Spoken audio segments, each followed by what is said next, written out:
Doctor Mohammad Yunus বলেছে অচিরেই ভারত শেখ হাসিনাকে বাংলাদেশে ফেরত দিতে বাধ্য থাকবে, কারণ তার বিরুদ্ধে এতগুলো মামলা হয়েছে মার্ডার কেসে, যেখানে একটা মার্ডার মামলা হয়ে গেলে ফাঁসি অনিবার্য হয়ে যায়। সে যত পাপ করেছে এই মাটিতে, আমি আমার ভাষায় বলি তাকে একবার ফাঁসি দিলে তার ঋণ পরিশোধ হবে না। কথা বলতে হবে, ঠিক কিনা বলেন? আচ্ছা, একজন মানুষকে হত্যা করলে আপনি একবার ফাঁসি দিলেন, সমান সমান হয়ে গেল। এই স্বৈরাচারীর ডাইনি কি একটা মানুষ খুন করেছে? চিল্লায় বলেন। জুলাই আগস্টের বিপ্লবে ২৫০০ তরুণের বুকটাকে ঝাঁঝরা করে দিয়েছে। মুগ্ধ আবু সাঈদ সহ অসংখ্য তরুণ এবং যুবকদের স্বপ্নকে যারা ধ্বংস করে দিয়েছে ক্ষমতায় টিকে থাকার জন্য, ও যুবকেরা, আবারও রক্ত সমুদ্র পাড়ি দিয়ে এই স্বৈরাচারীকে ফাঁসির কাস্তে ঝুলাতে হবে। বাংলাদেশকে ভারত মনে করবেন না। ভারতে মসজিদ ভেঙে মন্দির বানিয়েছেন, এজন্য বাংলাদেশে চিটাগাংয়ে মসজিদ ভাঙবেন আর মুসলমানরা বসে বসে আঙ্গুল চুষবে, তা হবে না। আমরা শান্তির কথা বলি, শান্তিপ্রিয় মানুষের জন্য। সন্ত্রাস এবং গুন্ডাদেরকে মোকাবেলা করার জন্য আমরা অস্ত্র হাতে তুলে নিতে পারি। আলহামদুলিল্লাহ নাহমাদুহু ওয়া নাস্তাঈনুহু ওয়া নাস্তাগফিরুহু ওয়া নু'মিনু বিহি ওয়া নাতাওয়াক্কালু আলাইহি ونعوذ بالله من شرور أنفسنا ومن سيئات أعمالنا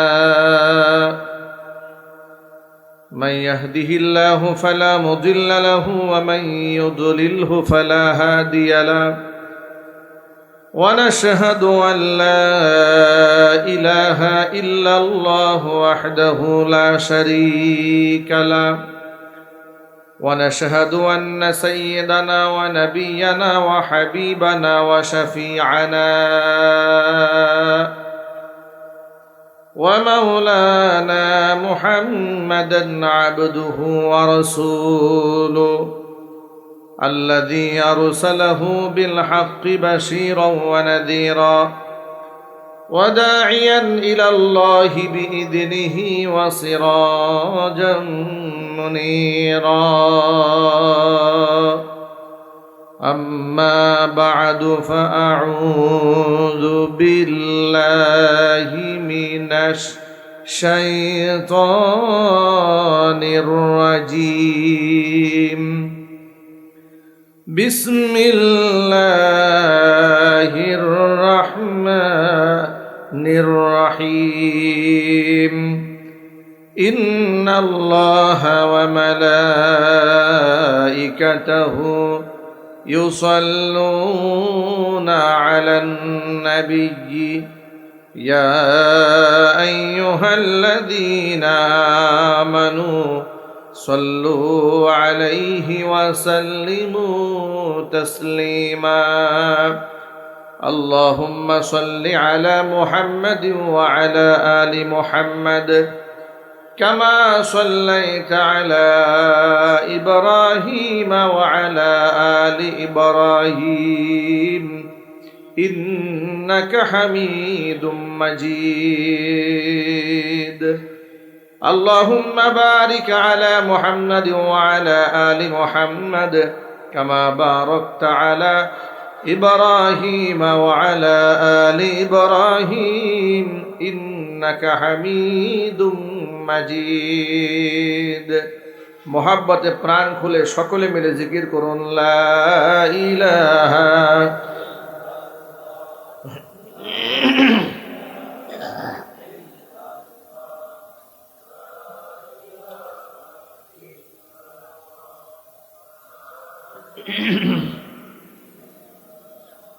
لا إله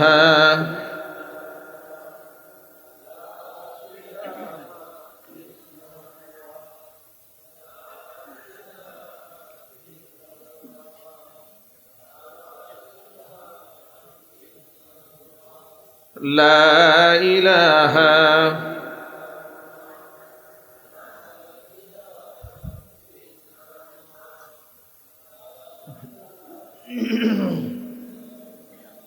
লা ইলাহা ইল্লাল্লাহ, লা ইলাহা।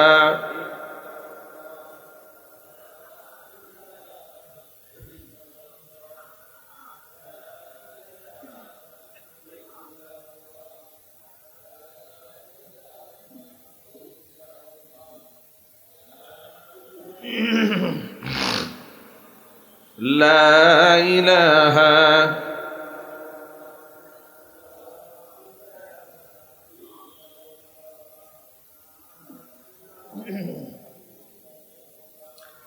লা ইলাহা ইল্লাল্লাহু মুহাম্মাদুর রাসূলুল্লাহ সাল্লাল্লাহু আলাইহি ওয়াসাল্লাম। ঐতিহ্যবাহী টাঙ্গাইল জেলার অন্তর্গত মির্জাপুর উপজেলার গোড়ায় মার্কাজুল হুফাজ ইন্টারন্যাশনাল মাদ্রাসার ছাত্রদের পাগড়ি প্রদান উপলক্ষে আয়োজিত আজকের বার্ষিক তাফসীর ও কোরআন মাহফিলের শেষ অধিবেশনের সম্মানিত সভাপতি হযরত মাওলানা আবুল হাশেম সাহেব, ধর্মীয় শিক্ষক, টাঙ্গাইল কটন মিলস উচ্চ বিদ্যালয়। আল্লাহ তাআলা তার নেক হায়াত দারাজ করুন। এছাড়া আমন্ত্রিত বিশেষ অতিথিবৃন্দ, হাজরাত, উলামায়ে কেরাম, মুরব্বিয়ান এজম, অত্র এলাকা এবং পার্শ্ববর্তী এলাকার বিভিন্ন প্রান্ত থেকে ছুটে আসা দিনদরদি, ইমানদার, পরহেজগার, মুত্তাকি মুসলিম ভাইয়েরা, পর্দার অন্তরালে অবস্থানরত আমাদের সকলের শ্রদ্ধাভাজন পর্দানিশীন মা এবং বোনেরা, মহান আল্লাহ রাব্বুল আলামিনের দরবারে আলিশানে লাখ কোটি শুকরিয়া আদায় করছি যে মহান মনিব আমাদেরকে জগদ্দল পাথরের মতো চেপে বসা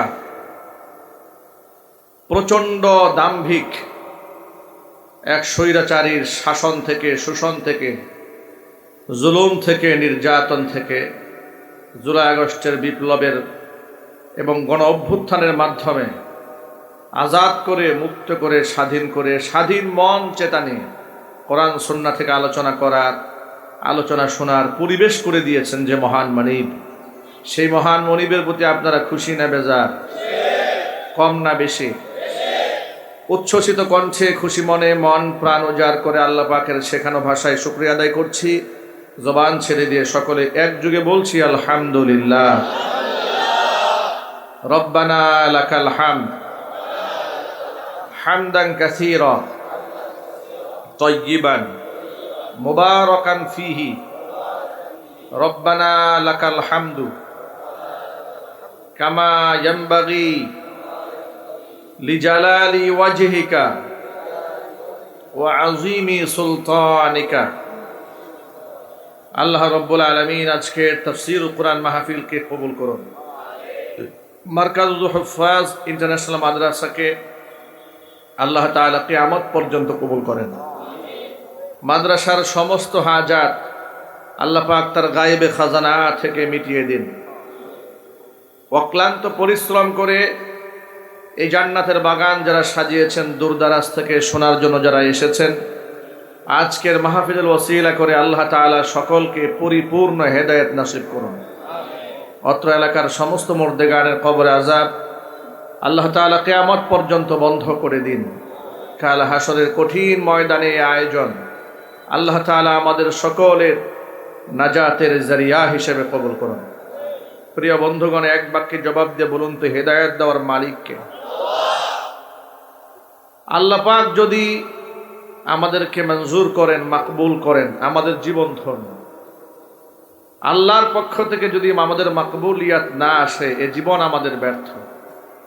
আমরা আল্লাহর কাছেই সাহায্য প্রার্থনা করছি, ইয়াকা না'বুদু ওয়া ইয়াকা নাস্তাঈন। আল্লাহ, একমাত্র তোমার ইবাদত করি, তোমার কাছেই আমরা সাহায্য প্রার্থনা করি। আল্লাহ পাক যেন আজকের মাহফিলকে কবুল করে আমাদের সকলকে পরিপূর্ণ হেদায়েত নসিব করেন। যুবক ভাইয়েরা, আমাদের সকলকে এখন কোরআনমুখী হতে হবে, ইসলামমুখী হতে হবে। ব্যক্তির ঈমান যতটা মজবুত হবে, ব্যক্তির ঈমান যত বেশি মজবুত হবে, ব্যক্তি যত বড় তাকওয়াবান হবেন, তিনি আল্লাহর পথে তত বড় মুজাহিদ হবেন। মনে রাখবেন, সারা জীবন সুবহানাল্লাহ আলহামদুলিল্লাহ তাসবিহ করে জীবন কাটিয়ে দিয়েই বিদায় হব, এটার জন্য আল্লাহ দুনিয়াতে পাঠান নাই। আল্লাহ আমাদের অনেক কাজ দিয়েছেন, অনেক কাজ। একদিক থেকে তাসবিহ তাহলিলের কাজ যেমন দিয়েছেন, সমাজ পরিচালনার দায়িত্ব দিয়েছেন, রাষ্ট্র পরিচালনার দায়িত্ব দিয়েছেন, কোরআনের আহকামাত বিধিবিধান বাস্তবায়নের হুকুম করেছেন। আবার যদি কোরআন এবং সুন্নাহ মুসলিম উম্মাহ যদি শত্রু দ্বারা আক্রান্ত হয়, তাদেরকে প্রটেস্ট করা, তাদেরকে মোকাবেলা করার দায়িত্ব আল্লাহ তাআলা আমাদের উপর অর্পণ করেছেন।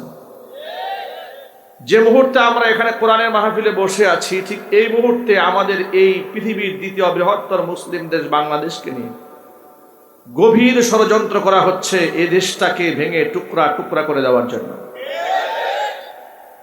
বিগত জীবনে ইসলামপন্থীদেরকে দমন করার চেষ্টা করেছে স্বৈরাচারীরা। স্বৈরাচারীর পতনের পরে যারা ছিল মূল হোতা, যাদের নেতৃত্বে, যাদের উস্কানিতে, যাদের মনস্তুষ্টি কামনায় স্বৈরাচারী আলেম নিধন চালিয়েছে, তারা নিজেরা এখন বাংলাদেশ নিয়ে প্রকাশ্যে খেলতে শুরু করেছে। মৌলবাদ, জঙ্গিবাদ, এই সমস্ত শব্দ আগে স্বৈরাচারী এবং তাদের দূষরেরা এদেশের ইসলামপন্থীদের ক্ষেত্রে ব্যবহার করত। ওরা পালিয়ে যাওয়ার পরে এখন কে বলবে মৌলবাদ? এখন ওরা নিজেরা দায়িত্ব নিয়ে মিডিয়ায় বসে বসে সরাসরি এই দেশের মানুষদেরকে মৌলবাদ বলে গালি দেওয়া শুরু করেছে, জঙ্গিবাদ বলে গালি দেওয়া শুরু করেছে। আমার বড়ই অবাক লাগে, আমি বড় বিস্মিত, আমি হতবাক। যারা নিজেদের দেশে মসজিদ ভেঙে মন্দির বানিয়েছে, তারা আমাদেরকে সাম্প্রদায়িক চেতনা শিখায়। কথা বলেন, ঠিক কিনা বলেন? সামান্য গরুর মাংস ঘরে থাকার অপরাধে যারা মানুষকে জবাই করে হত্যা করে, তারা আমাদেরকে মানবতা শেখায়। আদালত প্রাঙ্গণে প্রকাশ্যে অ্যাডভোকেটকে যারা জবাই করে হত্যা করে, তারা আমাদেরকে ইনসাফ শেখায়। যারা সারা জীবন মানুষের অধিকার নষ্ট করে এসেছে, তারা আমাদেরকে মানবাধিকার শেখায়। এর চেয়ে বড় হাস্যকর বিষয় আর কি হতে পারে? কথা বলতে হবে, ঠিক কিনা বলে? স্বৈরাচারের পতনের পরে আমাদের পার্শ্ববর্তী রাষ্ট্রের তথাকথিত বন্ধুরা যে পরিমাণ পাগল হয়েছে, যে পরিমাণ উতালা হয়েছে, যে পরিমাণ দেওয়ানা হয়েছে, মনে হচ্ছে এই রাষ্ট্রতে কোনো স্বৈরাচারের পতন হয় নাই, মনে হচ্ছে তাদের কোনো রাজ্যের পতন হয়েছে। কথা বলতে হবে, ঠিক কিনা বলেন? ওরা এখন সরাসরি এই দেশের আলেমদেরকে নিয়ে কথা বলতে শুরু করেছে। গতকালকে দেখলাম ডক্টর এনায়েতুল্লাহ আব্বাসীর ব্যাপারে কলকাতার এক টেলিভিশনে সরাসরি নাম ধরে বলতেছে যে এই সমস্ত মৌলবাদীরা আমাদের দেশটাকে নাকি অশান্ত করে তুলতেছে। মৌলবাদীরা সরাসরি, মানে আগে তো ওদের এজেন্ট বাংলাদেশে ছিল, ওরা আমাদেরকে মৌলবাদী বলতো। ওদের এজেন্ট তো এখন আর নাই, তো কে বলবে? পাগল হয়ে গেছে, পাগলা মলম দেওয়া ছাড়া কোনো উপায় নাই।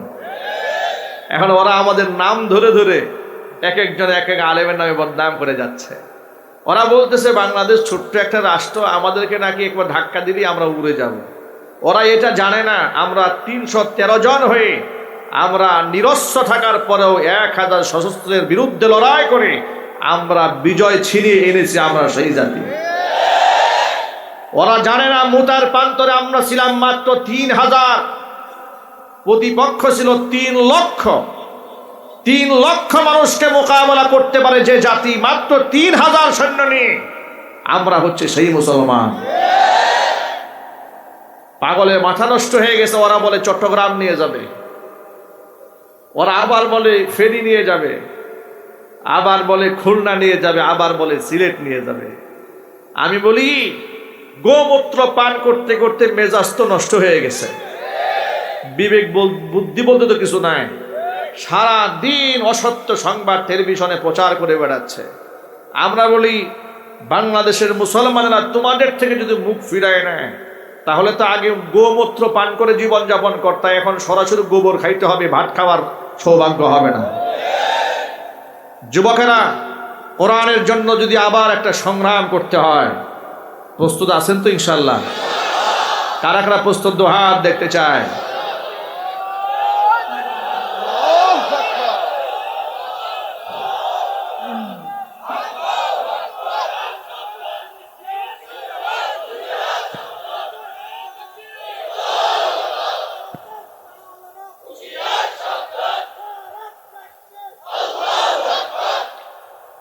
যুবক ভাইরা আমার, একজন মুমিন মুসলমানের হারাবার কিছু নাই। আল্লাহর নবী সাল্লাল্লাহু আলাইহি ওয়াসাল্লাম বলেছেন, আজাবাল লিআমরিল মুমিন ইন্না আমরাহু কুল্লাহু লাহু খাইর। একজন ইমানদার ব্যক্তির বিষয়টা কতই না আশ্চর্যজনক ব্যাপার। তার জীবনের সকল কিছুই তার কল্যাণ বয়ে আনে।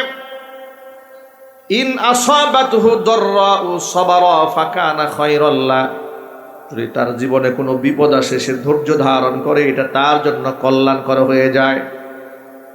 ওয়া ইন আসাবাতহু সাররা শাকারা। আর যদি কোনো কল্যাণকর তার জীবনে হাসিল হয়ে আসে, তাহলে সেই ব্যক্তি শাকারা, আল্লাহর শুকরিয়া আদায় করে, ফাকানা খায়রাল লাহ, এটাও তার জন্য কল্যাণ বয়ে আনে।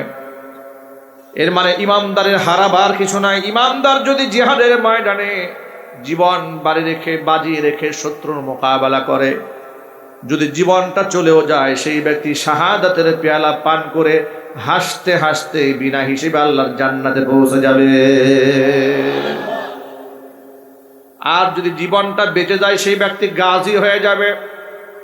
কিন্তু তামান্না রাখতে হবে মনের ভিতরে, আমি আল্লাহর পথে লড়তে চাই, কুফফারদেরকে মারতে মারতে আমি আল্লাহর পথে মরে শাহাদাতের মর্যাদা নিয়ে রাসূলের দরবারে হাজির হয়ে যেতে চাই।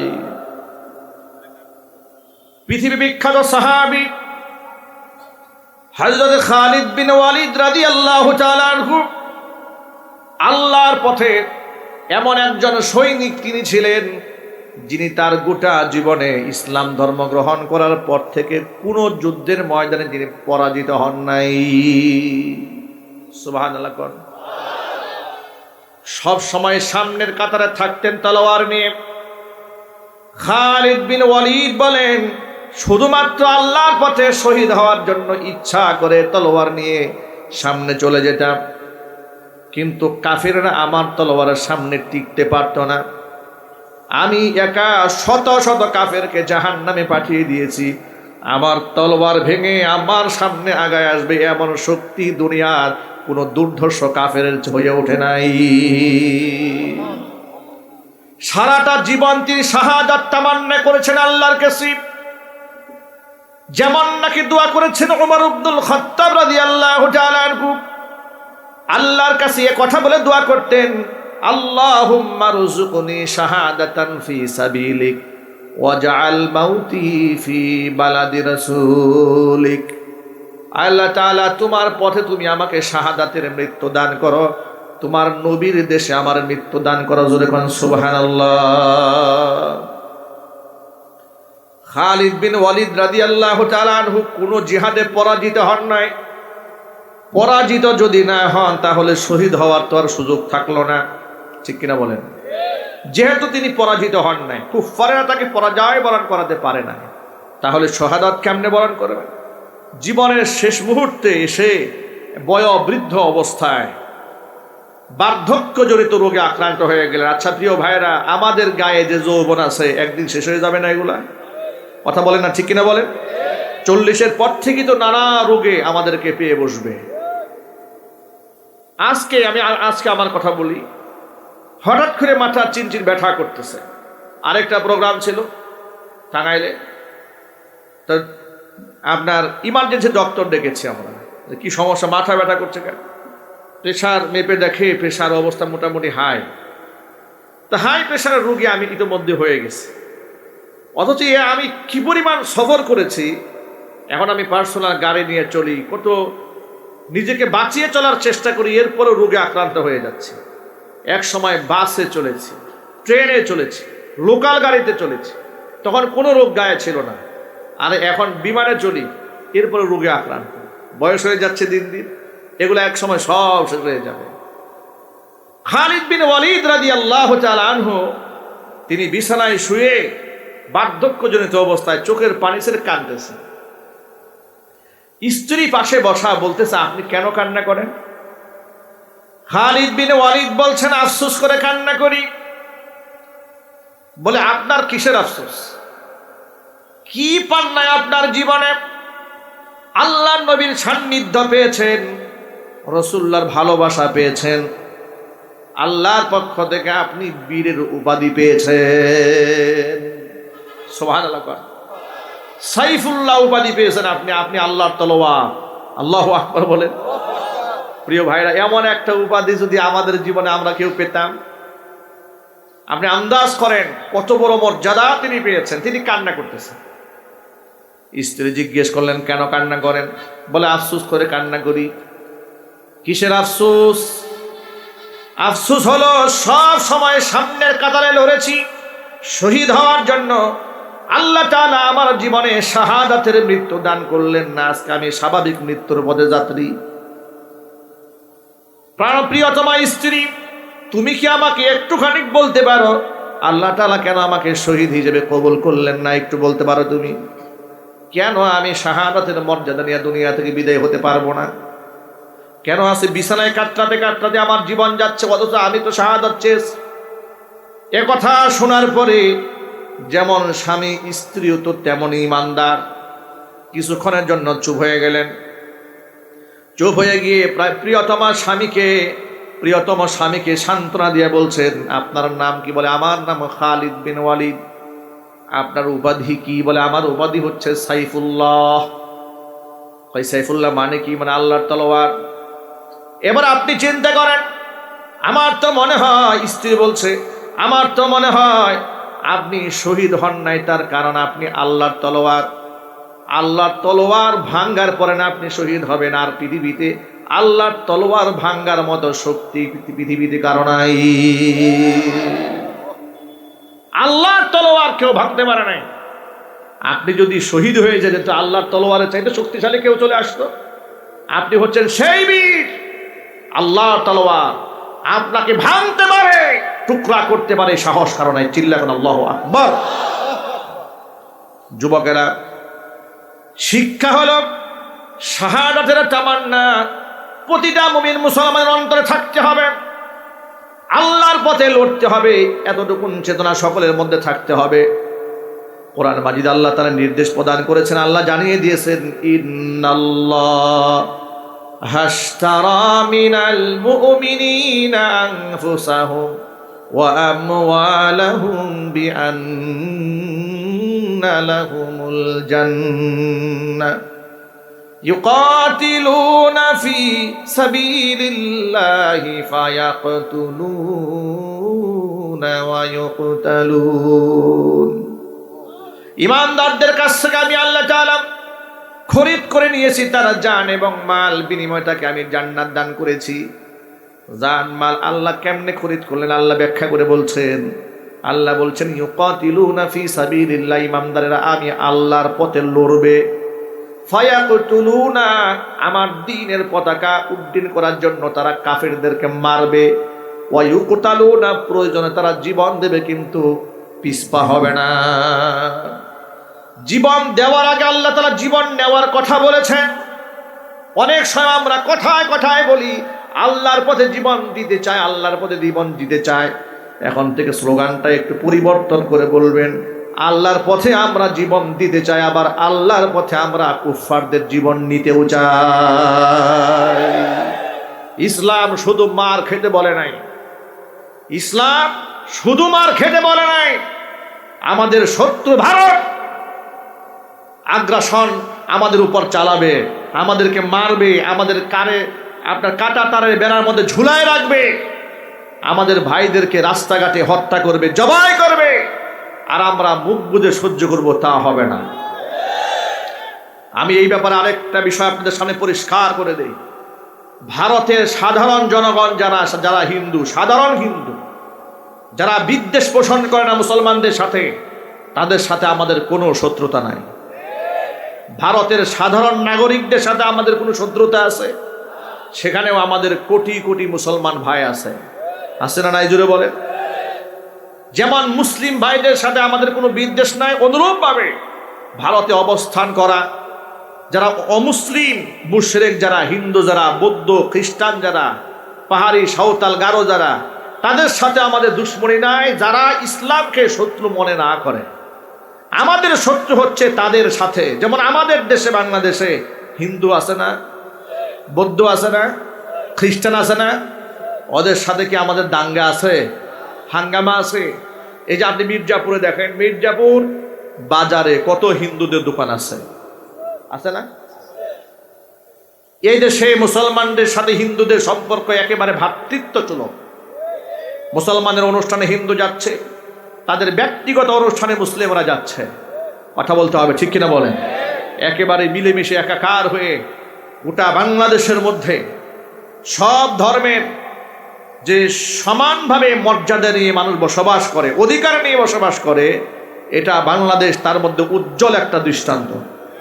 এখানে হিন্দু মুসলিম দাঙ্গা নাই, হিন্দু খ্রিস্টান মুসলিম দাঙ্গা নাই। আমরা দাঙ্গাহীনভাবে এই দেশের মধ্যে বসবাস করি। কথা বলতে হবে, ঠিক কিনা বলেন? হ্যাঁ, আমাদের দুশ্মন, আমাদের দুশ্মনী আছে তাদের সাথে, ওই সমস্ত ইসকনের সদস্যদের সাথে যারা আমাদের পায়ে পাড়া দিয়ে ঝগড়া করে আমাদের মসজিদের গ্লাসগুলো ভেঙে ফেলে, যারা আমাদের ভাইদেরকে জবাই করে, যারা আমাদের বিরুদ্ধে এবং এই রাষ্ট্রের বিরুদ্ধে প্রতিনিয়ত উস্কানিমূলক কথাবার্তা বলে, যারা ভারতের খুঁটির জোরে এই বাংলাদেশের মধ্যে, তারা এই বাংলাদেশের মধ্যে হিন্দুত্ববাদ কায়েমের স্বপ্ন দেখে, তাদের সাথে আমাদের দুশ্মনী আছে। কথা বলতে হবে, আছে না নাই? আমরা শান্তিপ্রিয়, এতে কোনো সমস্যা নাই, এটা বাস্তব কথা। কিন্তু তাই বলে আপনি বাংলাদেশকে গুজরাট মনে করবেন না, বাংলাদেশকে ভারত মনে করবেন না। ভারতে মসজিদ ভেঙে মন্দির বানিয়েছেন, এজন্য বাংলাদেশে চিটাগংয়ে মসজিদ ভাঙবেন আর মুসলমানরা বসে বসে আঙ্গুল চুষবে, তা হবে না। আমরা শান্তির কথা বলি, শান্তিপ্রিয় মানুষের জন্য। সন্ত্রাস এবং গুন্ডাদেরকে মোকাবেলা করার জন্য আমরা অস্ত্র হাতে তুলে নিতে পারি। প্রিয় যুবক ভাইরা আমার, মুশরিকদের সাথে কোনো বন্ধুত্ব করা যাবে না যারা মুসলমানের শত্রু। সাধারণ মুশরিকদের কথা বলি না, আবার একটু স্মরণ করায় দেই। যারা মুসলমানদের সাথে বিদ্বেষ পোষণ করে, তাদের সাথে মুসলমানদের কোনো বন্ধুত্ব চলবে না, হারাম। এটা আমি বলি না, এটা স্বয়ং আল্লাহ কোরআনে বলে দিয়েছেন। আল্লাহ পাকের বাণী শোনাচ্ছি। আল্লাহ বলছেন, ইয়া আইয়ুহাল্লাযীনা আমানু লা তাত্তাখিযু আদুওয়ি ওয়া আদুওয়াকুম আউলিয়া। ওই ইমানদারেরা, আমার দুশ্মন যারা, তোমাদের দুশ্মন যারা, তাদেরকে তোমরা বন্ধুরূপে গ্রহণ করবে না, হারাম। কোরআন মাজিদে অন্য আল্লাহ বলেছেন, লা ইয়াত্তাখিযুল মুমিনুনাল কাফিরিনা আউলিয়া মিন দুনিল মুমিনিন। ইমানদারেরা যেন ইমানদারদেরকে বাদ দিয়ে কাফিরদেরকে হৃদয়ের আন্তরিক বন্ধু রূপে গ্রহণ না করে। কসম আল্লাহর, মুশরিকরা কোনোদিন মুসলমানদের আন্তরিক বন্ধু হতে পারে না। পারে কিনা জোরে বলেন? ইহুদি যারা কোনোদিন মুসলমানদের অন্তরঙ্গ বন্ধু তারা হতে পারে না। তারা যদি মুসলমানদের অন্তরঙ্গ বন্ধুই হয়ে থাকতো, তাহলে ফিলিস্তিনের মাটিতে নিরীহ এত মা বোনদের এবং শিশুদের জীবন তারা কেড়ে নিত না। ও যুবক ভাইরা আমার, মুশরিকরা যে মুসলমানদের প্রকৃত বন্ধু হতে পারে না, এই কথাটি কোরআন বলে দিয়েছে ১৫০০ বছর আগে। কিন্তু আমরা কোরআনের কথা বিশ্বাস না করে আমরা বিশ্বাস করেছি নরেন্দ্র মোদীর কথা। কথা বলতে হবে, ঠিক কিনা জোরে বলেন? সাম্রাজ্যবাদী শক্তি, তাদের সামনে আমরা মাথা নত করে চলে দিয়েছি। অথচ কোরআন বলে দিয়েছে, লাতাজিদান্না আশাদ্দান নাসি আদাওয়াতাল লিল্লাযীনা আমানুল ইয়াহুদা ওয়াল্লাযীনা আশরাকু। আল্লাহ পাক কোরআন মাজিদে বলেন, ইহুদি আর মুশরিক এই দুইটা জাতি মুসলমানদের চরম শত্রু, তাদের সাথে মুসলমানদের কোনোদিন বন্ধুত্ব হতে পারে না। অথচ স্বৈরাচারের আমলে এদেশের মুসলমানদের সাথে তারা দুশ্মনী করেছে, ভারতের নরেন্দ্র মোদীর সাথে তারা প্রেম করেছে। কথা ঠিক কিনা ব্যাঠি? আপনারা বলেন তো, এই দেশের আলেমদের কি অপরাধ ছিল? আলেমদেরকে তারা জঙ্গি নাটক সাজিয়ে, মিথ্যা মামলা দিয়ে পায়ের মধ্যে ডান্ডা বেরি পরিয়ে, দু হাতের মধ্যে হ্যান্ডকাপ পরিয়ে সন্ত্রাস গুন্ডাদের মতো করে আদালতে তারা তুলেছে, হাজির করেছে। কথা বলেন ঠিক কিনা বলেন? আশ্চর্যের ব্যাপার, কোন সন্ত্রাসীর সাথে এমন ব্যবহার করা হয় নাই, কোন মাদক ব্যবসায়ীর সাথে এমন দুর্ব্যবহার করা হয়নি। সোনার বাংলাদেশে একজন আলেমের সাথে যে অপব্যবহার এই দেশের মধ্যে করা হয়েছে, যদি বলেন ফাঁসির কন্ডেম সেলে ফাঁসির আসামিকে যেখানে রাখা হয়, এদেশে আলেমদেরকে ধরে ধরে সেখানে রাখা হয়েছে। পরিবারের সাথে কথা বলতে দেয় নাই। খুনি মার্ডার কেসের আসামি মোবাইল ফোনে জেলখানা থেকে পরিবারের সাথে কথা বলতে পেরেছে, কিন্তু দেশের আলেমরা পরিবারের সাথে কথা বলতে পারে নাই। পরিবারের সাথে কথা বলতে পারবে তো দূরের কথা, বছরের পর বছর পরিবারের সাথে সাক্ষাৎ করতে দেয় নাই। এগুলা সব করেছিল ভারতের প্রেসক্রিপশনে। কথা তো বলতে হবে ঠিক কিনা বলেন? ওরা গোটা বাংলাদেশটাকে টার্গেট নিয়েছিল। ভারতের স্বার্থ বিরোধী কথা কারা বলে, এই দেশে ইসলামী খেলাফতের কথা কারা বলে, এই দেশে ভারতের আগ্রাসন বিরোধী কথাবার্তা কারা বলে, ভারতের আগ্রাসন বিরোধী কথাবার্তা যারাই বলেছে তাদেরকেই তারা জঙ্গি বানিয়ে দিয়েছে। নরেন্দ্র মোদীকে 2021 সালে বাংলাদেশে সুবর্ণ জয়ন্তী উপলক্ষে লাল গালিচা সংবর্ধনা দেওয়া হবে, স্বৈরাচারী সিদ্ধান্ত গ্রহণ করলো। যেহেতু ওদের কাছে গোলামীর জিনজির আবদ্ধ হয়েই সে 16 বছর ক্ষমতার মস্তদে বসেছিল, এই জন্য প্রভুর কাছে ধর্ণা দিতে হয়েছে, প্রভুকে বানাতেই হয়েছে প্রধান অতিথি। উলামায়ে কেরাম বরদাস্ত করতে পারেন নাই, প্রতিবাদ জানিয়েছিলেন। উলামায়ে কেরাম কেন প্রতিবাদ জানিয়েছিলেন তার একটা কারণ আছে। আলেমরা নরেন্দ্র মোদীকে কেন সহ্য করতে পারে নাই, কোরআন তার প্রমাণ শোনেন। কোরআন বলে দিয়েছি, লা তাজিদু কওমান ইউমিনুনা বিল্লাহি ওয়াল ইয়াউমিল আখিরি ইউআদ্দুনা মান হাদ্দাল্লাহা ওয়া রাসূলাহু ইউহাদ্দু মান হাদ্দাল্লাহা ওয়া রাসূলাহু ওয়ালাউ কানু আবাআহুম আও আবনাহুম আও ইখওয়ানাহুম আও আশীরাতাহুম উলাইকা কাতাবা ফি কুলুবিহিমুল ঈমান ওয়া আইয়াদাহুম বিরূহিম মিন। আল্লাহ বললেন, নবীজি, যারা আমি আল্লাহর উপর ঈমান আনে, পরকালের উপর বিশ্বাস যারা করে, এইরকম জাতি কোনোদিন তাদের সাথে বন্ধুত্ব রাখতে পারে না যারা আমার সাথে দুশ্মনী করে। আল্লাহর সাথে দুশ্মনী করার মানেটা কি? যারা আল্লাহর বিধানকে অবমাননা করে। ভারতের মাটিতে আমার মুসলিম বোনেরা পর্দা করে চলবে, ওরা সহ্য করতে পারে না। আমার মুসলমান ভাইয়েরা আল্লাহু আকবার বলবে, সহ্য করতে পারে না। কথা বলতে হবে ঠিক কিনা?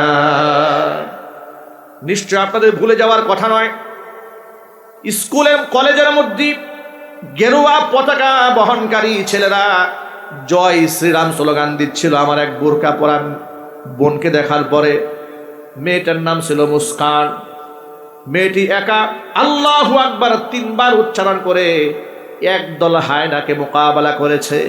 আমার একটা বোন গোটা ভারতবর্ষের সকল মুশরিকদের পায়ের নিচের মাটি সরিয়ে দিয়েছিল। একটা নারী হয়ে, একটা মেয়ে মানুষ হয়ে আল্লাহু আকবার ধ্বনি দিয়া যদি কুফফারদের পায়ের নিচের ভিত কাঁপায় দিতে পারে, 90 থেকে 95 ভাগ মুসলমানের দেশে অসংখ্য নওজোয়ান তরুণ আছে যারা খালিদ বিন ওয়ালিদ রাদিয়াল্লাহু তাআলা আনহুর যোগ্য উত্তরসূরি, সালাউদ্দিন আইয়ুবী, জামালউদ্দিন আফগানি রাহিমাহুল্লাহ আল্লাহর যোগ্য উত্তরসূরি, বীর আমির হামজার যোগ্য উত্তরসূরি। এদেশে নওজোয়ান মুসলমানরা আছে না নাই? যুবকরা প্রস্তুত আছেন তো ইনশাআল্লাহ? আমার একটা বোন যদি আল্লাহু আকবার স্লোগান দিয়ে জয় শ্রীরামের বিরুদ্ধে দাঁড়িয়ে যেতে পারে, যদি ভারতের লাল কেল্লায় কালিমার পতাকা উড্ডীন করার জন্য নওজোয়ানদের জীবন তামান্না করা হয়, জিহাদের ময়দানে যদি সৈনিক তামান্না করা হয়, ওই জিহাদের ময়দানে সৈনিক হয়ে মুজাহিদ হয়ে ঝাঁপিয়ে পড়ার জন্য রাজি আছেন কারা কারা? তো হাত দেখতে চাই।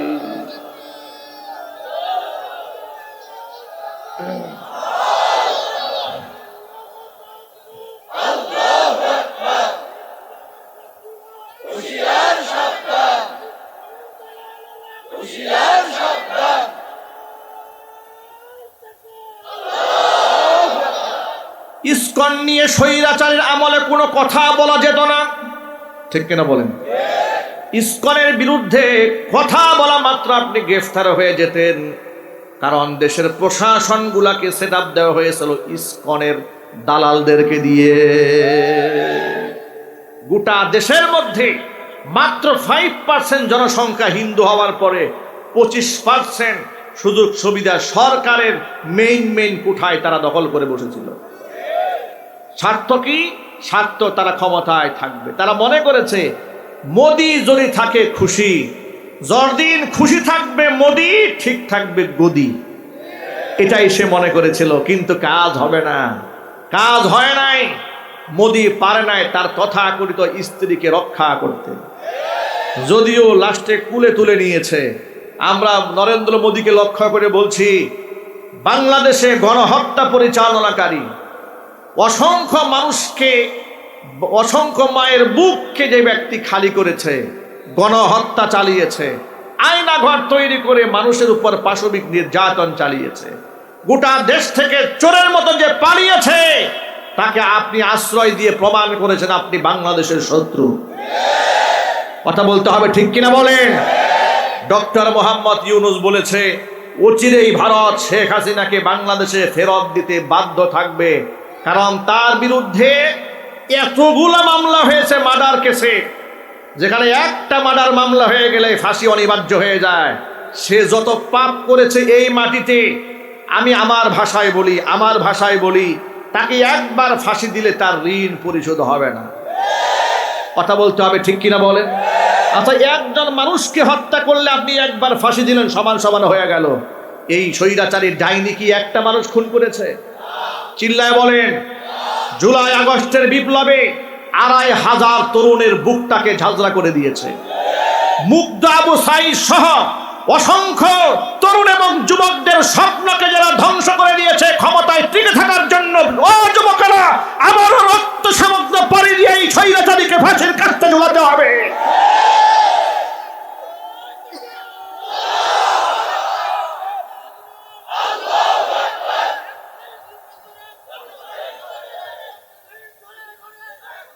যুবকেরা, ঘাবড়ায় যাওয়ার কোনো কারণ নাই। আপনাদের কোনো ভয় আছে নাকি? ইদানিং দেখি অনেকে একটু ভয় পায়, হুজুর চট করে যদি চলে আসে। আরে বাবা, আসতে দেন না, আমরা তো নেওয়ার জন্য প্রস্তুত। আপনারা নেওয়ার জন্য প্রস্তুত না? কারা কারা প্রস্তুত? হাত দেখি তো ভাই, কারা কারা নিতে চান তাকে? আমার তো বুঝে আসে না, এত মানুষ তাকে নিতে চায়, উনি আসেন না কেন? উনি নাকি ডিসেম্বরে আসবেন, তবে মনে রাখবেন উনি স্বেচ্ছায়, এমন কোন ডিসেম্বর পৃথিবীতে জন্ম হবে না যে ডিসেম্বরে উনি স্বেচ্ছায় শর্ট করে ঢুকবেন। এমন কোন ডিসেম্বর তার জীবনে আর আসবে না। কথা বলেন, ঠিক কিনা বলেন? ফেরাউন এবং নমরুদ যেমন ইতিহাস হয়ে আছে, স্বৈরাচারী শেখ হাসিনাও ইতিহাস হয়ে থাকবে। আল্লাহর কোরআনের সাথে বিয়াদবি ফসল তাকে ভোগ করতে হয়েছে, এবং সামনে তাকে আরো চরম মূল্য দিতে হবে। জুড়ে বলতে হবে যুবকেরা, ঠিক কিনা বলেন? আমার যুবক ভাইরা, তারা আলেমদেরকে শত্রু বানিয়েছিল, কাফের মুশরিকদের বন্ধু বানিয়ে দিয়েছিল। অথচ আলেমরাই হচ্ছে রাষ্ট্রের শ্রেষ্ঠ সম্পদ, এবং তারাই হচ্ছে দেশের সত্যিকারের দেশপ্রেমিক নাগরিক। ওরা আমাদেরকে বলেছে আমরা নাকি পাকিস্তানের প্রেতাত্মা, বলে নাই? আমাদেরকে বলেছে স্বাধীনতার দুশ্মন।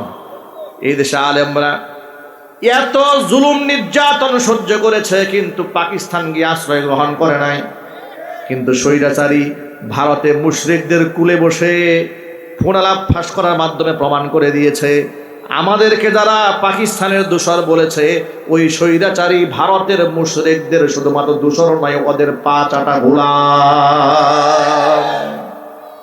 ভারত বাংলাদেশে এমন বন্ধু, যেরকম বন্ধু থাকলে পৃথিবীতে তার শত্রুর আর দরকার নেই, ঠিক কিনা?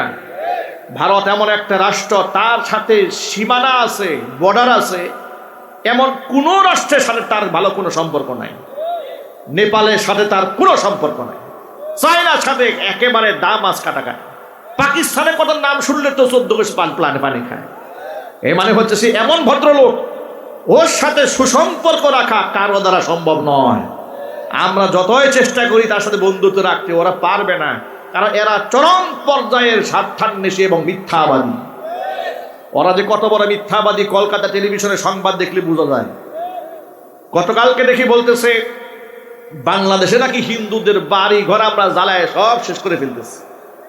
কি এগুলা কি সত্য না মিথ্যা? চিল্লায় বলেন। এই মিথ্যা কথা বলছে। আবার বলতেছে সমুদ্রের নিচে নাকি আমরা মিসাইলের গুডাউন বানাইতেছি। পাগলের মাথা নষ্ট হয়ে গেছে। পাগলা মলম লাগাইতে হবে, অসুবিধায় মলম আমরা রেডি রাখছি। এরপরে দেখলাম তারা সীমানায় এসে ঢুকে পড়ার চেষ্টা করতেছে ইসকনের সদস্যরা। আমরা বাংলাদেশ সরকারকে বলছি আপনারা আটকান কেন? আসতে দেন না। আপনারা শুধু এই আঁকাটাগুলারে আসতে দেন আর গেটটা লাগাই দেন, কেসি নিয়ে বসে আছে কেটে দেওয়ার জন্য। যুবকরা রেডি আছে কিনা যেন বলেন।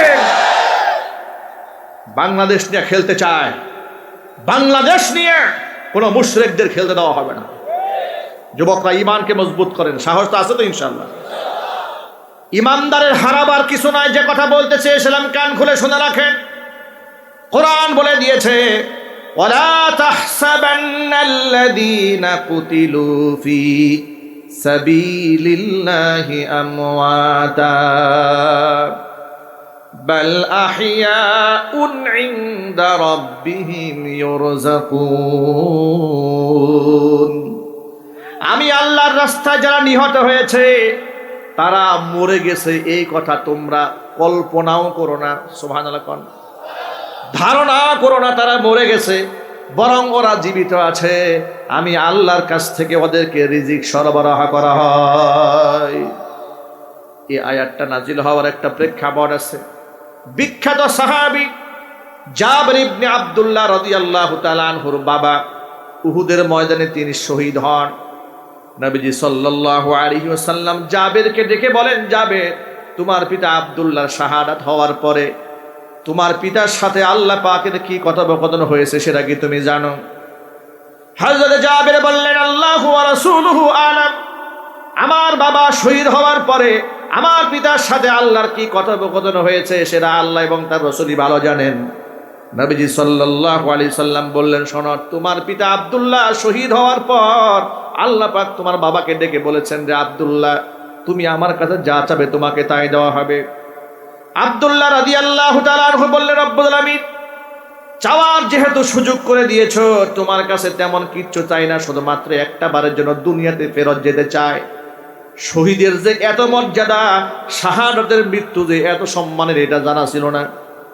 একটা বারের জন্য আবার তুমি দুনিয়াতে পাঠিয়ে দাও, যাতে করে তোমার পথে আবার লড়তে লড়তে আমি মরতে পারি, আবার জীবন দিয়ে তোমার পথে ফিরে আসতে পারি।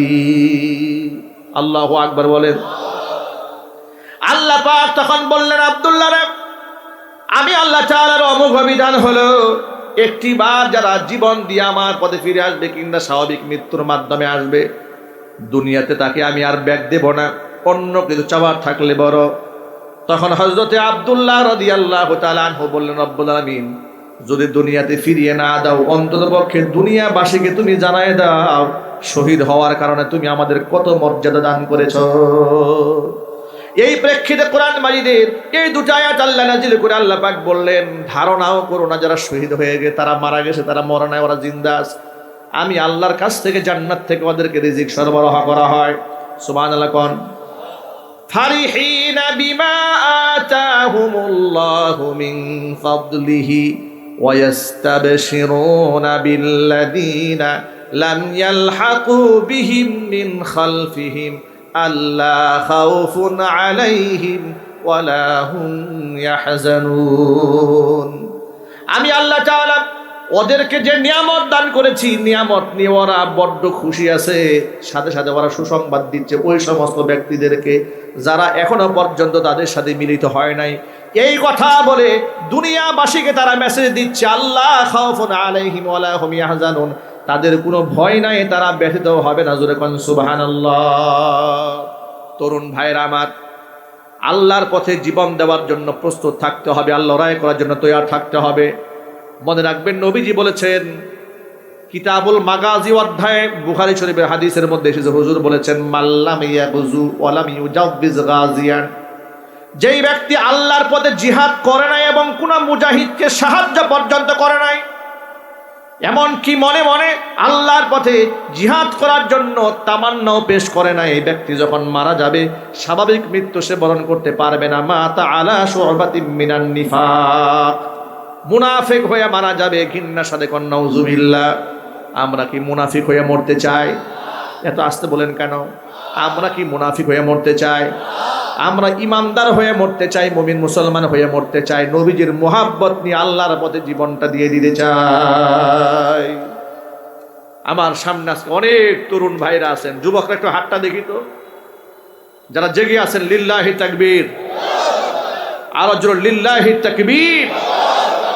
যুবকেরা আমার, মক্কা ছেড়ে মদিনায় যাওয়ার পথে একটা পাহাড়ি এলাকা আছে, সিরাতের কিতাবের মধ্যে আমি পড়েছি, এলাকার নাম জাবালে খাদরা।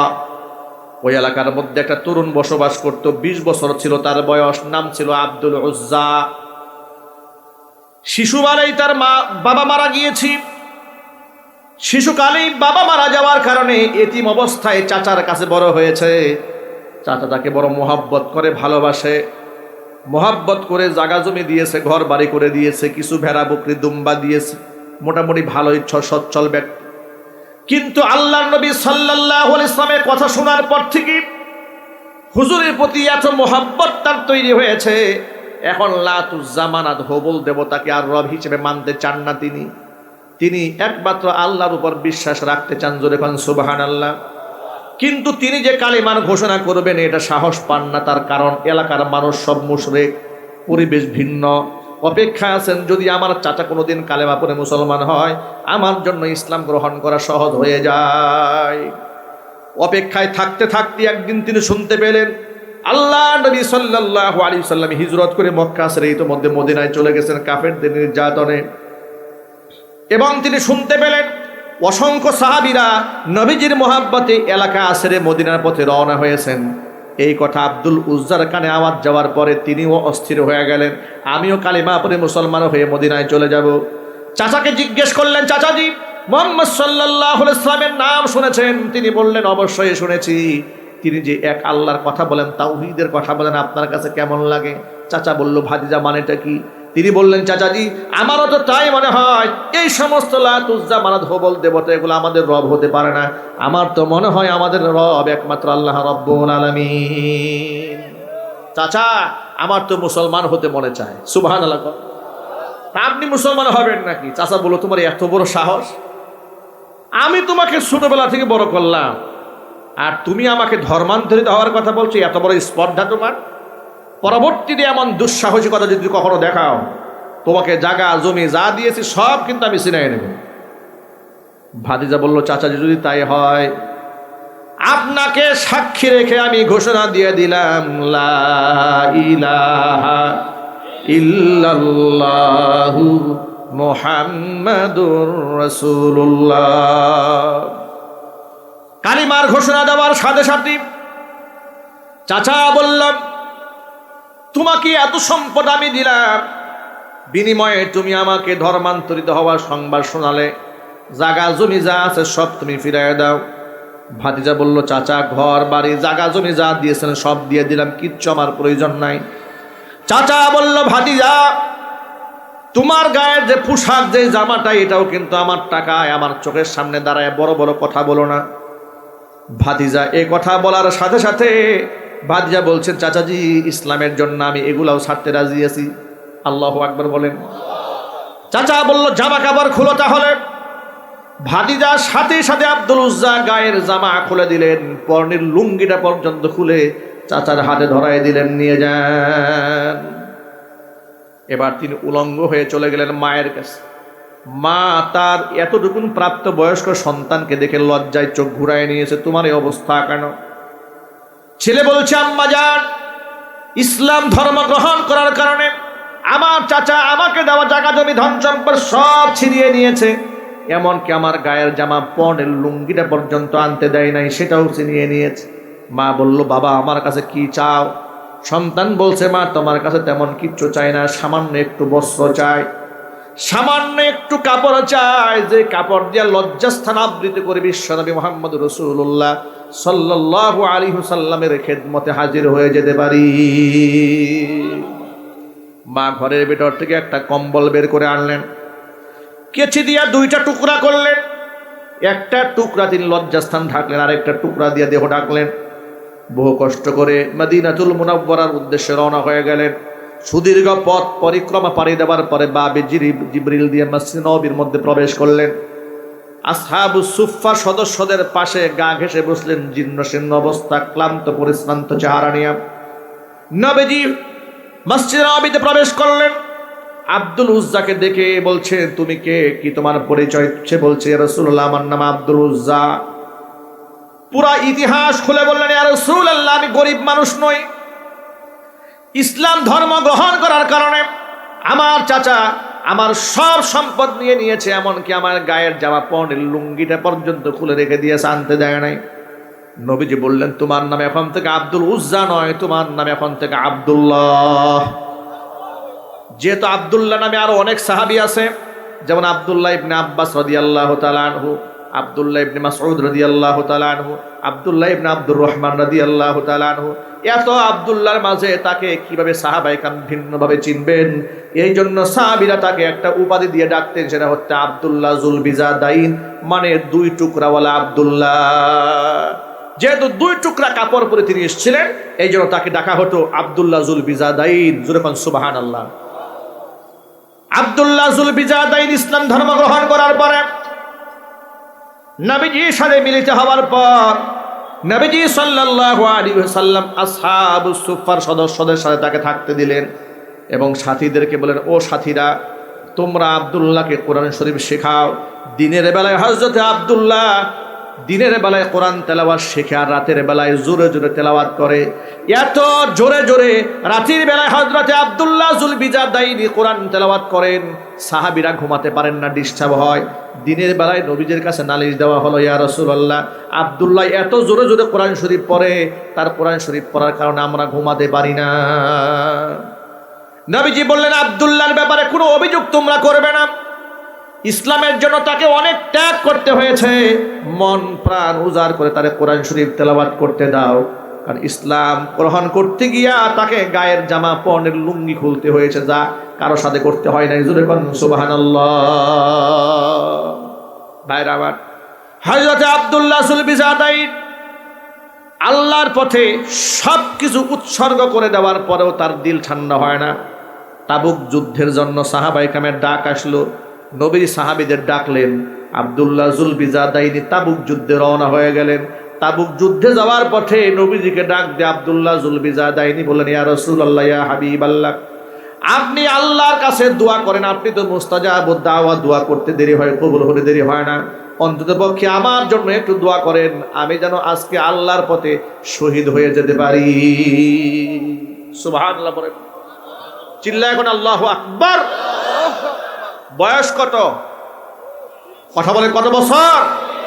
যে বয়সে আপনারা পাবজি গেম খেলেন, টিকটক ভিডিও বানান, ফেসবুক চালান, লাইকি অ্যাকাউন্ট চালান, মেয়েদের সাথে অবৈধ প্রেম রিলেশন করেন, এই বয়সে হযরত আব্দুল্লাহ রাসূলুল্লাহর কাছে আবেদন করলেন, হে আল্লাহ রাসূল, আপনি আল্লাহর কাছে একটু দোয়া করেন, আপনি তো মুস্তাজাবুদ দাওয়া, আল্লাহ পাক যেন এই জিহাদে আমার শহীদ হিসেবে কবুল করেন।